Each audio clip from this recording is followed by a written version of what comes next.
This week we're diving into the Ninth Commandment, which tells us to not bear false witness against our neighbor. So far we've noted the need for this commandment in part because there is so much lying going on. I want to make two big points today. Number one, there is truth. It exists. The commandment is to tell the truth. It's worth noting that there is such a thing as truth. Now, for some of you, this is sort of a not a very helpful point. Of course there's truth. Tell me something that's going to help me navigate the challenges of today. For others, my claim that there is such a thing as truth, those are fighting words, because here you want to say, don't think for a second that I'm going to let you force your truth on me. You're not going to exercise that power. You reject the idea that there is such a thing as capital T truth. We all have our own truths, and you're going to guard against anyone who suggests that their truth is truer than your truth. So my point is, it's not just whether or not we can establish the accuracy of a statement, whether or not that statement is true. There's a deeper question here. Is there such a thing as objective reality and truth? And I am saying that there is. Now, for the record, this is not a new debate. In John 18, you've got the famous interchange between Jesus and Pilate, where Jesus is saying things and Pilate says truth. What is truth, right? Quo est veritas. So these debates are not new.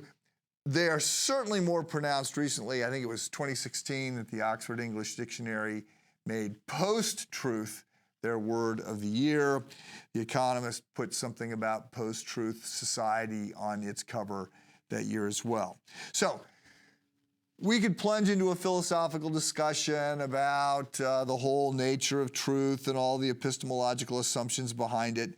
I simply want to say that the Bible in general, the Ninth Commandment in particular, says that there is such a thing as truth, and it's grounded in God, and Jesus is the way, the truth, and the life. This does not mean that we always know what the truth is. It does not mean that we are not often misled, wrong. We don't see the truth about what's going on around us. We don't see the truth about ourselves. I'm not saying that. We are easily misled, not simply by the father of lies, but that is what the father of lies does, right? Satan, his whole idea, part of his big issue is to deceive us, to keep us blinded from the truth. But we also, in addition to whatever ways we're being misled, we also do live now in a society that celebrates post-truth, and it's a postmodern moment, and so not everybody believes there is such a thing as truth. The second thing I want to say to you, big point, is that we are expected to embrace truth. We are expected to seek out the truth and to then conform to it.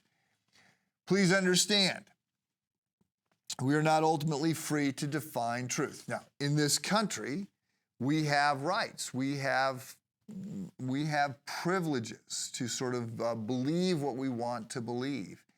And that is absolutely, there's legal rights and there's protections and sort of First Amendment kinds of issues that support all of that. I'm a big fan of the First Amendment. So yes, you are free to believe whatever you want to believe. But I would argue, I have argued, I will continue to argue that we are not free to define reality.